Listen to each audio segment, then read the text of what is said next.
सर्वप्रथम सर्वांना श्री स्वामी समर्थ. स्वामी महाराजांच्या कृपेने तुमच्या सर्व चांगल्या इच्छा पूर्ण होत ही स्वामींचरणी प्रार्थना करते आणि आजच्या व्हिडिओला सुरुवात करते. गणपती नंतर येणारा पर्व काळ म्हणजे पंधरवडा पितृपक्ष. तर यावर्षी भाद्रपद कृष्ण पक्ष भाद्रपद पौर्णिमा यावर्षी 18 सप्टेंबर 2024 बुधवारपासून या पितृपक्षाला सुरुवात होत आहे आणि समाप्ती 2 ऑक्टोबर बुधवार रोजी समाप्ती होत आहे. याला सर्व पितृ अमावस्या असे म्हटले जाते. तर हे 15 दिवस आपल्या पितरांचे ऋण फेडण्यासाठी त्यांचे स्मरण करण्यासाठीचेच हे 15 दिवस असतात. भाद्रपद पौर्णिमेपासून पितृदेव पृथ्वीवर येतात आणि आपल्या लेकरा बाळांकडे येऊन त्यांच्याकडून आपली सेवा करून घेतात आणि या सेवेत ते प्रसन्न होऊन पुन्हा सर्व पितृ अमावस्येला पुन्हा पितृलोकात ते परत जातात आपल्याला भरभरून आशीर्वाद देऊन. तर या 15 दिवसात म्हणजे पितृपक्षात आपल्याला काही सेवा वगैरे सुद्धा आपल्या पितरांची करायची असते. आपल्या घरातील आपले गेलेले पूर्वज मृत झालेले पूर्वजांचे या 15 दिवसात तिथीनुसार श्राद्ध आपण प्रत्येकजण घालत असतो. श्राद्ध म्हणजे श्रद्धेने मनापासून केलेले कर्म आपल्या पितरांना संतुष्ट करण्यासाठी प्रसन्न करण्यासाठी जे विधी कर्म करतो या पितृपक्षात त्याला श्राद्ध असे म्हटले जाते. तर या पितृपक्षात पितरांचे आशीर्वाद प्राप्त करून घेण्यासाठी आणि कुटुंबाला त्यांचा आशीर्वाद मिळून सर्व अडचणी दूर होण्यासाठी प्रगती होण्यासाठी कामात यश मिळवण्यासाठी या दिवसांमध्ये कोणते काय उपाय सेवा करायची आहे. आपली कुलदेवता आणि आपली पितृदेवता या दोन देवता पटकन प्रसन्न होणाऱ्या देवता आहेत. ज्यांच्या कुंडलीत राहू केतूचा दोष आहे पितृदोष आहे असं तुम्हाला तुमच्या भटजींनी ब्राह्मण बुवांनी सांगितलेलं असेल तर या 15 दिवसात अगदी साधे सोपे उपाय सेवा करून देखील या सर्व दोषातून तुम्ही मुक्त होऊ शकतात.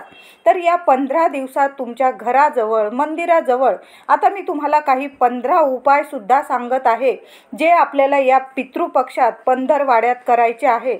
तर या 15 दिवसात तुमच्या घराजवळ किंवा तुमच्या घराजवळ कुठलं मंदिर असेल तर एखादं पिंपळाचं झाड हमखास पावली अगदी घराच्या जवळ मंदिराजवळ तर हमखास असतं. तर आपल्या पितरांच्या स्मरणार्थ आपल्या पितरांना मुक्ती मिळावी म्हणून रोज ओम पितृदेवताय नमः ओम पितृदेवताय नमः असा मंत्र पाठ करून पितरांचे स्मरण करून त्या पिंपळाला जल अर्पण करा. हे जल अर्पण करण्याची सेवा तुम्हाला सलग 15 दिवस करायची आहे.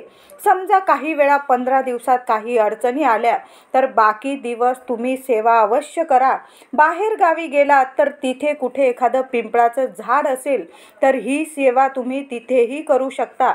एकच झाड पिंपळाचं हवं असं काहीही नियम नसतो. तुम्ही जिथे असाल तिथे पिंपळ वृक्षाला जल अवश्य द्या. जितके दिवस ही सेवा तुमच्याकडून होईल तितके दिवस तुम्ही करायची आहे. महिला असेल माझ्या मैत्रिणी त्यांनी सुद्धा ही सेवा करायची आहे. अतिशय सोपी आणि लगेच फळ देऊन जाणारी. महिलांनो खूप छान सेवा आहे. तुमच्या घराजवळ पिंपळाचं झाड असेल तर या 15 दिवसात मासिक धर्म सोडून या जेवढे दिवस तुम्हाला मिळतील तेवढे 15 दिवसात जेवढी सेवा पिंपळाची जमेल ना तेवढी करा. जल अर्पण करा. पितरांच्या मुक्तीसाठी प्रार्थना करा. नमस्कार करा व 11 वेळा रोज काही जास्त अवघड नाही 11 वेळा रोज ओम पितृदेवताय नमः ओम पितृदेवताय नमः या मंत्राचा जप करायचा आहे. आता तुम्हाला हा मंत्र जप नाही करायचं ना तर साक्षात लक्ष्मी नारायण पिंपळामध्ये वास करतात. ओम नमो भगवते वासुदेवाय नमः ओम नमो भगवते वासुदेवाय नमः या भगवान विष्णूंच्या मंत्राचा जप करा आणि आपल्या देवतांचे स्मरण करून त्यांना मुक्ती मिळावी. ते शांत प्रसन्न व्हावे आणि आपल्याला संपूर्ण कुटुंबाला भरपूर आशीर्वाद द्यावा म्हणून त्या झाडाजवळ तुम्हाला प्रार्थना करायची आहे.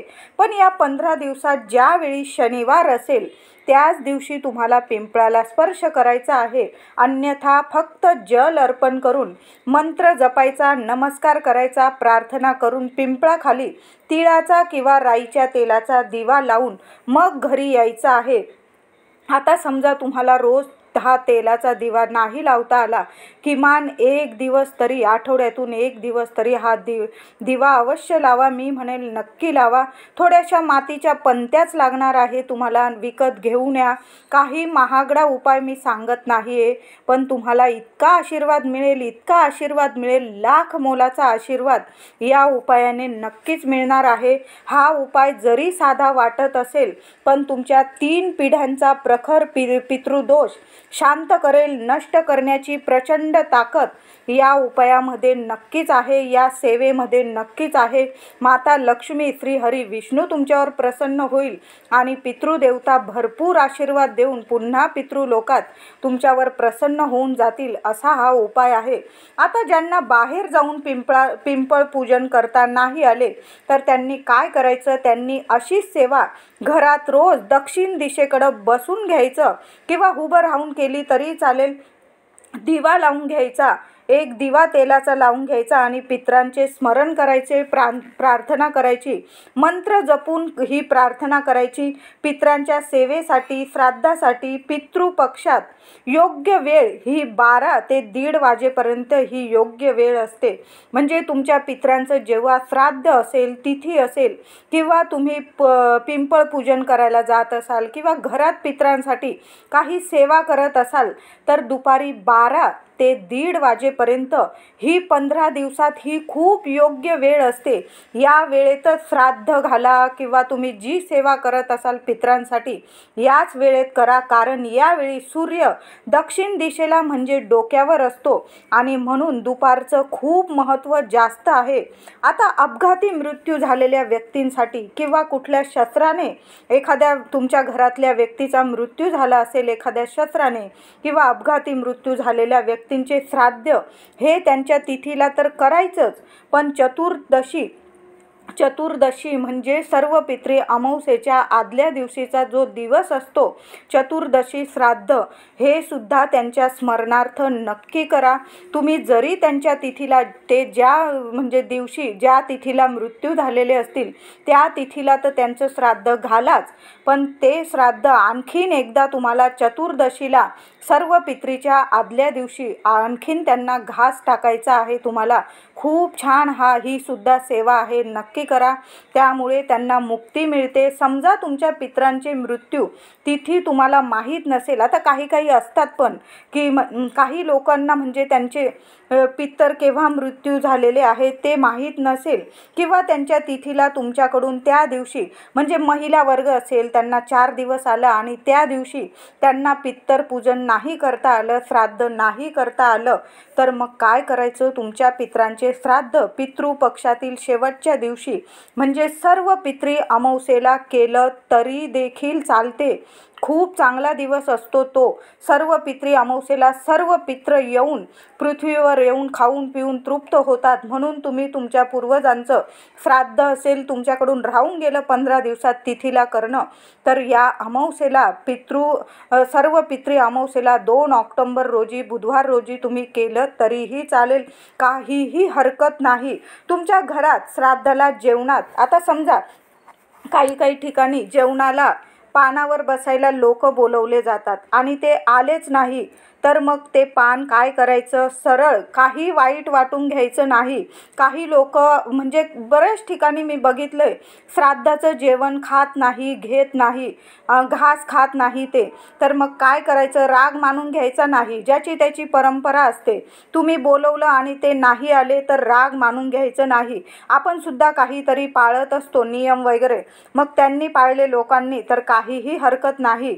तर मग काय करायचं, ते पान वाढलेलं असेल सरळ तुम्ही गाईला खाऊ घातलं तरीही चालेल, काहीही हरकत नाही. सवाष्ण जेवू घातल्याचं तुम्हाला भरपूर फळ मिळणार आहे आणि तुमचे पित्र खूप खूप तृप्त होणार आहे. तुमच्या घरातील एखादी सवाशीण स्त्री अचानक मृत्यू झालेला असेल तिचा आणि तिच्या काही इच्छा अपेक्षा राहून गेल्या असतील, तर या 15 दिवसात गाईला रोज ताजी चपाती, त्यात थोडासा गूळ तूप लावून अवश्य खाऊ घाला. महिलांनो, खूप छान उपाय आहे हा. ही सेवा म्हटली तरी चालेल. खूप छान सेवा आहे. नक्की गाईला या 15 दिवसात नक्की प्रसन्न करा. तुमचे पितृदेवता नक्कीच तुमच्यावर प्रसन्न होईल. या पितृपक्षात रोज न चुकता गाईला ताजी चपाती खायला घाला. कुत्र्याला सुद्धा एक ताजी चपाती, शिळं अन्न कृपया या दिवसात, चिमणी पाखरं असू दे, याच दिवसात काय मी म्हणेल कधीच गाईला, कुत्र्याला, चिमणी पाखरांना शिळं अन्न खाऊ घालू नये. एक वेळेस आपण खाल्लं थोडंसं चालेल, पण मुक्या जनावरांना कधीच शिळं अन्न खाऊ घालू नका. खाऊ घालायचं थोडं खाऊ घाला, पण चांगलंच खाऊ घाला. आपण जेवण्याआधी त्यांना थोडासा घास दिला. आपल्या अन्नधान्यात कधीही ती अन्नपूर्णा माता लक्ष्मी कमी पडू देणार नाही. कुठल्या ना कुठल्या रूपाने तुम्हाला देत राहील, चारी हातांनी देत राहील. आणि या पितृपक्षात जर तुम्ही त्यांना गाई, कुत्रे, जनावरं, मुके जनावरं, पशु पक्षी यांना तुम्ही प्रसन्न केलं तर तुमचे पितृदेवता तुम्हाला लाख लाख आशीर्वाद देऊन नक्कीच जातील. अशी ही सेवा आहे. तर रोज दाराबाहेर, आता आपण पितरांची सर्वात सोपी फळ देणारी सेवा आहे ही. रोज दाराबाहेर गाईला पण खाऊ घाला, कुत्र्याला पण खाऊ घाला, पशु पक्षी दाणे टाकून द्या कबुतरांना रोज. आणि रोज दाराबाहेर न चुकता कावळ्याला गोळाभर भात, ताजा गोळाभर भात आणि त्यावर चमचाभर दही ठेवून असा घास रोज दाराबाहेर कावळ्याला नक्की द्या, पितरांचे नाव घेऊन. आणि मग ठेवा तुम्ही, पितर नक्कीच संतुष्ट तृप्त होतील.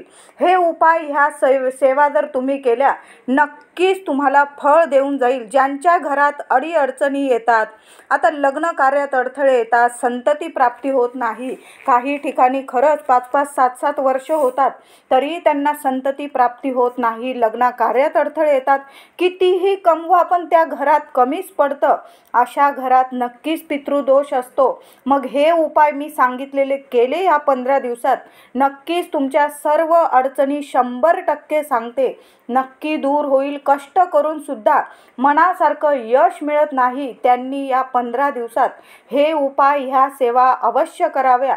जसे आपण आपल्या देवांची उपासना करून देवांना प्रसन्न करून घेतो, तसंच पितरांचे आशीर्वाद देखील मोलाचे असतात. या सर्व समस्या जर तुमच्या घरात असतील तर महिलांनो, माझे पुरुष दादा असतील तर रोज एका वाटीत काय करायचं, महिलांना 4 दिवस असतील, पुरुष मंडळींनी सुद्धा हे उपाय केले काहीही हरकत नाही. गोळाभर भात, ताजा भात आणि त्यावर दही टाकून तुम्ही रोज कावळ्याला खाऊ घाला. एक ताजी चपाती गाईला द्या, कुत्र्याला द्या. या लहान सहान सेवा पण खूप काही देऊन जातील तुम्हाला. तर महिलांनो, रोज एका वाटीत, खूप अडचणी असतील तर नक्की हा उपाय करा. आणि अडचणी येणार असं जरी तुम्हाला वाटत असेल तरी हे उपाय सर्वांनी करा.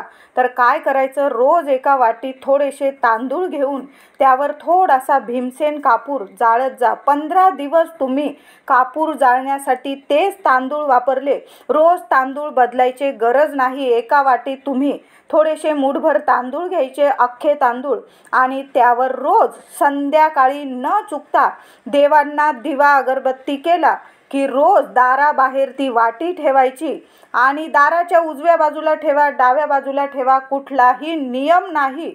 फक्त एक कापूर वडी रोज दाराबाहेर पितृदेवतांना नमस्कार करून त्यांचं स्मरण प्रार्थना करून संध्याकाळी असा कापूर जाळा. भीमसेन नसेल तुमच्याकडं भीमसेनी कापूर, साधा कापूर जाळा. भीमसेन कापूर जाळल्यास पितृदेवांना त्या वासाने नक्कीच शांतता, मुक्ती, मोक्ष मिळतो. नंतर सर्व पित्रीला ते तांदूळ एखाद्या झाडाखाली टाकून द्या.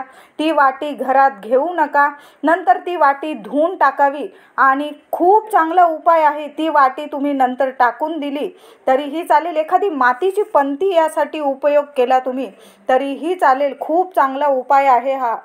या 15 दिवसात होईल तेवढे अन्नदान अवश्य करा. गोरगरिबांना पितरांचे स्मरण करून दान करा. छत्री दान करा, चप्पल दान करा, कपडे दान करा, खाण्यापिण्याचे दान करा. ज्यांना खरोखर गरज आहे त्यांना नक्की दान करा. एखाद्या मंदिरात गेला, तिथं बाहेर कोणी गरीब असेल एखादा व्यक्ती, तर त्याला खायला प्यायला द्या. पैशांपेक्षा अन्न, कपडे असे दान जास्त पटीने फळ देऊन जाते. पैसे दिले आणि तुमच्या पैशांचा जर त्यांनी वेगळा म्हणजे वाईट उपयोग केला तर ते आपल्याला म्हणजे उगेच आपणच पापात पडतो. पण पैशांपेक्षा तुम्ही अन्न, कपडे कपडे अशा वस्तू जर दान केल्या तर त्याचं फळ आपल्याला भरपूर मिळत असतं. आणि या पंधरवड्यात जर असं दान केलं तर आपले पितृदेवतासुद्धा प्रसन्न होतात. एखादं पिंपळाचं झाड लावता आलं तर नक्की लावा, किंवा तुमच्या दाराबाहेर घराजवळ कुठं आलेलं असेल तर त्याची या 15 दिवसात नीट काळजी घ्या. या 15 दिवसातच काय, नेहमीच पशु पक्ष्यांची, जनावरांची, झाडाझुडपांची म्हणजे प्रत्येक जीवाची आपण काळजी घेतली पाहिजे. त्याचबरोबर त्या पिंपळाच्या झाडाला पाणी अर्पण करून पूजा करा. तोडू वगैरे अशा चुका या गोष्टी आपल्याला या महिन्यात अवश्य पाळायच्याच आहे. या पितृपक्षात 4 नैवेद्यांना खूप जास्त महत्त्व आहे. म्हणजे घरात तुमच्या पितरांचे ज्या दिवशी श्राद्ध असेल त्या दिवशी हे पदार्थ आवर्जून करायला हवे. वरण भात अळणी करावा. खीर, कढी, मिक्स भाजी, उडदाचे वडे, अळूवडी, पापड, कुरडया हे पदार्थ पानावर अवश्य असावेत. केळीच्या पानावरच हा नैवेद्य काढायचा असतो. हा नैवेद्य काढताना 4 नैवेद्य काढायचं. महिलांनो, नक्की 4 नैवेद्य काढा. पहिला नैवेद्य आपल्या देवी देवतांना दाखवायचा, दुसरा नैवेद्य पितरांना गच्चीवर ठेवायचा, तिसरा गाईला आणि चौथा आघारीला नैवेद्य काढायचा असतो. पहिला नैवेद्य देवांना दाखवलेला, नंतर तुम्ही घरातील व्यक्ती कुणीही खाल्ला तरी चालेल. दुसरा नैवेद्य पितरांना गच्चीवर किंवा दाराबाहेर जिथं पटकन कावळे घास खातील अशा जागी ठेवून यायचा आहे. तिसरा नैवेद्य गाईला, त्याच वेळी गाय शोधून घ्या आणि तिला आपल्या हाताने खाऊ घालायचा, नमस्कार करायचा. आणि चौथा नैवेद्य आघारीला. आघारी एखाद्या जुन्या तव्यावर किंवा एखाद्या जाड बुडाच्या भांड्यात गाईची शेणी कापूर जाळून तूप टाकून अग्नी प्रज्वलित करायची. ही अग्नी नीट व्हावी म्हणून कापराच्या साह्याने, कापराच्या मदतीने आणि तुपाच्या मदतीने जाळायची असते. त्यात तुपाचाच वापर करा. चुकून सुद्धा तेलाचा वापर या आघारीत करायचा नाही. पितृदेवतांसाठी आपण जेव्हा आघारी पेटवतो त्यात तुम्हाला कापूर आणि तूपच टाकायचं आहे. तेल वगैरे चुकून सुद्धा टाकायचं नाही. तुपाच्या, अन्नाच्या आणि कापराच्या, गाईच्या शेणीच्या वासाने आपले पितर तृप्त होऊन, संतुष्ट होऊन संपूर्ण कुटुंबाला भरपूर आशीर्वाद देतात व पितृलोकात प्रसन्न होऊन परत जातात. म्हणून तुमच्या पितरांच्या श्राद्ध तिथीला आघारी नक्की टाका. प्रत्येकाने आघारी नक्की टाका. या आघारीत, या अग्नीत घरातील मुख्य व्यक्तीने नैवेद्य असेल तो आघारीचा नैवेद्य काढलेला तो नीट तूप टाकून कुस्करून घ्यायचा, अगदी बारीक कुस्करून घ्यायचा आणि 5 घास आघारीत टाकायचे. तुमचे मुलं बाळं असतील, इतर व्यक्ती असतील, आघारीत प्रत्येकाने 5-5 घास टाकले तरीही चालेल, पण या आघारीत मुख्य व्यक्तीने 5 घास टाकणे खूप महत्त्वाचे असते. हे 5 घास टाकताना आपल्या पितृदेवतांना स्मरण करायचं आणि त्यांना प्रार्थना करायची की मी आज तुम्हाला श्राद्ध करून जेवू घालून तृप्त केलेलं आहे.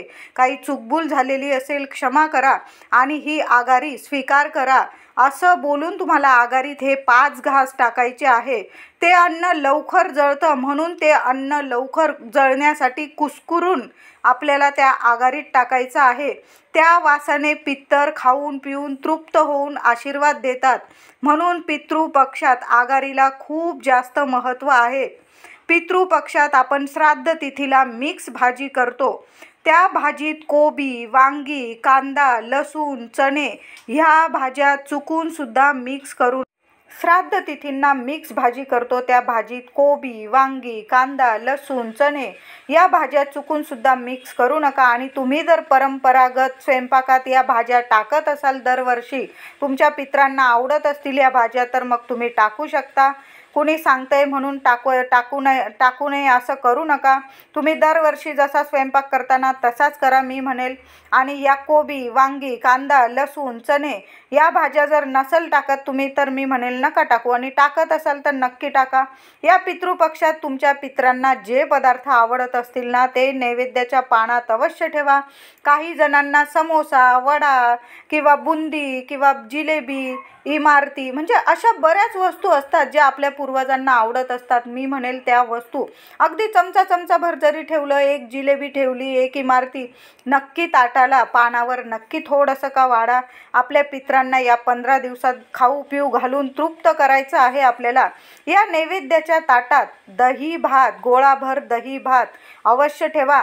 सर्व पदार्थ तुमचं ताट म्हणजे पान तुमच्या पितरांना जे तुम्ही नैवेद्य दाखवत असाल ते जरी पंचपक्वान्नांनी भरलेलं असेल, पण जेव्हा दही भात त्यात ठेवाल तुम्ही, तेव्हाच ते पितरांचं ताट, श्राद्धाचं ताट पूर्ण होत असतं. नाहीतर दही भाताशिवाय तुम्ही कितीही नैवेद्य दाखवा, तो नैवेद्य अपूर्णच मानला जातो. आपण दर अमावस्येला का बरं थोडा का होईना दही भात कावळ्यांना ठेवतो, तर आपले पित्र तृप्त का होतात, तर दही भाताने शांत होतात, ते प्रसन्न होतात आणि आपल्या सर्व अडीअडचणी दूर करतात.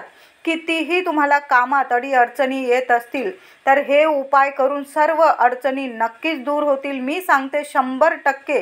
तुमच्या घरात जर अडीअडचणी असतील, पैसा टिकत नसेल, लक्ष्मी टिकत नसेल, घरात कटकट होत असतील, विनाकारण कटकट होत असेल, लग्न कार्यात अडथळे येत असतील, संतान होत नसेल, मुलांची प्रगती थांबलेली असेल आणि काही वेळा काहीतरी बाधा वगैरे होत असेल तुमच्या घरात कुणाला, तर या सर्व अडचणीतून मार्ग हा म्हणजे आपल्याला पितृपक्षात जर आपण या सेवा केल्या आणि पितृदेवतांना प्रसन्न केलं तर नक्कीच मी म्हणेल सर्व अडचणींवर निवारण नक्कीच होईल.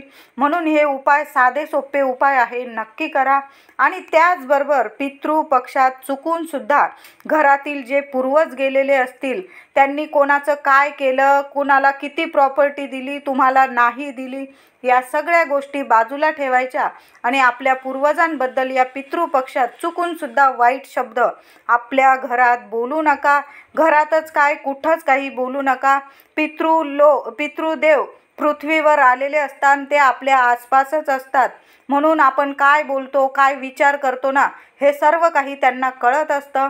चुकून सुद्धा वाईट मनात विचार आणू नका पूर्वजांविषयी. तुम्हाला काही नसेल दिलं त्यांनी तरी त्यांना खाऊ पिऊ घालून तृप्त करा आणि आपल्या सर्व अडचणींवर मार्ग काढायचा आहे आपल्याला.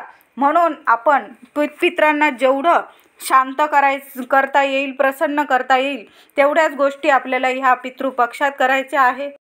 तर पितृदेवतांना आपल्याला ह्या महिन्यात प्रसन्न करायचं आहे, त्यांना तृप्त करायचं आहे आणि आपल्या सर्व अडचणी आपल्याला दूर करायच्या आहे. तर महिलांनो, आपल्याला या 15 दिवसात अगदी नित्य नियम बनवून घ्या. संध्याकाळी दिवे लागणीला लक्ष्मी माता घरात येण्याच्या वेळी आपल्याला आधी देवी देवतांची पूजन करायचं आहे. तुपाचा तेलाचा दिवा आपल्या देवघरात लावायचा. धूप दीप अगरबत्ती रोज नित्य नियमाने जशी आपण पूजा अर्चा करतो तशीच आपल्याला पूजा अर्चा करायची आहे. आणि तुम्हाला एक दिवा स्वयंपाकघरात या ठिकाणी लावायचा आहे. तर तुमच्याकडं माठ हा प्रत्येक गृहिणीकडं असतोच. माठ नसलेलं घरच असं नाही. मी तर म्हणेल प्रत्येकाकडं माठ असतो आणि माठ नसेल तर तुम्ही हंड्याजवळ लावला किंवा तुम्ही या पितृपक्षात एखादा माठ विकत आणून घरात ठेवला तरीही चालेल. असं काही नाही की पितृपक्षात ह्या वस्तू खरेदी करायच्या नाही, त्या वस्तू खरेदी करायच्या नाही. तर तुम्ही माठसुद्धा आणू शकता आणि नसल आणायचं तुम्ही हंड्याजवळ हा उपाय केला तरी चालेल. पण हा उपाय आपल्याला करायचाच आहे महिलांनो. खूप छान रिझल्ट देऊन जाईल. खूप सुंदर उपाय आहे. तर काय करायचं आहे, आपला माठ असतो प्रत्येकीच्याच घरात. एक दिवा घ्यायचा आहे. मातीची पंती घ्या किंवा स्टीलचा, पितळाचा, कुठलाही तुम्ही जो दिवा वापरत असाल तो घ्या. त्यात दुहेरी वाट टाकायची आणि तुम्हाला तिळाचं किंवा मोहरीचं तेल टाकून तुम्हाला दक्षिण दिशेकडं त्या दिव्याचं तोंड आलं पाहिजे. एकमुखीच दिवा घ्यायचा आहे आपल्याला आणि त्या दिव्याचं तोंड तुम्हाला माठाजवळ ठेवून दक्षिणेकडे करायचं आहे. आणि दिवा प्रज्वलित करताना ओम पितृदेवताय नमः, ओम पितृदेवताय नमः 11 वेळा मंत्र जप करा. रोज करा नित्य नियमाने हा उपाय. खूप खूप छान तुम्हाला लगेच फरक दिसून येईल. तुम्हाला कितीही तुम्हाला प्रखर पितृदोष असेल ना, कितीही पिढ्यांचा, तरी पण तो पितृदोष दूर होईल आणि तुमच्या सर्व अडचणींवर या 15 दिवसाच्या आतच मार्ग निघायला लागेल। 1-2 दिवसातच तुम्हाला तुमच्या अडचणीतून मोकळे व्हाल, तुम्ही मुक्त व्हाल। असा छान उपाय आहे हा। प्रत्येक महिलेने संध्याकाळी न चुकता माठाजवळ एक दिवा नक्की लावायचा आहे। दुहेरी वात घ्या। 2 दिवसांनी ती वात बदलली तरीही चालेल, असं काही नाही की रोज दुसरी वात घ्यायची। तुम्ही 2 दिवसाला एक वात बदलली तरी चालेल। ती वात एखाद्या झाडाखाली वगैरे तुम्ही विसर्जित करून दिली तरी चालेल। खूप छान तुम्हाला लगेच फरक जाणवेल। हा उपाय नक्की करा। अगदी सर्व पितृ अमावस्येपर्यंत 15 दिवस लगातार आपल्याला हा उपाय करायचा आहे। आणि पिंपळाच्या झाडाखाली सुद्धा महिलांनो एक दिवा प्रज्वलित करत जा। तुम्हाला दररोज जमलं उपाय तर 15 दिवस मी म्हणेल सकाळी किंवा संध्याकाळी। पिंपळाच्या झाडाखाली नियम नाही, तुम्ही केव्हाही जा, फक्त भर दुपारी जाऊ नका। सकाळी किंवा संध्याकाळी दिवा प्रज्वलित करून या। 11 प्रदक्षिणा घाला। ओम नमो भगवते वासुदेवाय नमः असा मंत्र जपायचा आहे, किंवा तुम्हाला तिथं पितृदेवतांचा मंत्र जपायचा असेल तरीही जपू शकता। साक्षात लक्ष्मी नारायण पिंपळामध्ये वास करतात आणि पितृदेवता सुद्धा मुळाशी वास करतात, म्हणून पिंपळाला जल द्या, दिवा लावा, ही सुद्धा सेवा करा। आणि माठाजवळ एक दिवा नित्य नियमाने संध्याकाळी लक्ष्मी येण्याच्या वेळी आपल्या घरात, स्वयंपाकघरात माठाजवळ एक दिवा नक्की लावा। घरात सोन्यासारखं सुख येईल, सोन्यासारखे दिवस येतील। तुमचे पितृदेवता खूप खूप प्रसन्न होतील आणि तुमच्या सर्व अडचणींवर नक्की मार्ग मिळेल। मी सांगते 100% तुमच्या सर्व अडचणी, दुःख, दारिद्र्य, चिंता असेल, काही घरात लग्न कार्य होत नसेल, मूलबाळ होत नसेल, सर्व तुमचे मार्ग मोकळे होतील आणि तुम्हाला रिझल्ट नक्की देऊन जाईल। असा सुंदर अनुभव येणारा हा उपाय आहे। महिलांनो नक्की करा। महिलांना 4 दिवस असतील, माझ्या दादांनी उपाय केला, काहीही हरकत नाही। मग पुन्हा 4-5 दिवस झाल्यानंतर पुन्हा महिलांनी कंटिन्यू केला हा उपाय तरीही चालेल, रिझल्ट देऊन जाणारा आहे। व्हिडिओ आवडला असेल लाईक करा, शेअर करा, चॅनलला कृपया सबस्क्राईब करा। धन्यवाद।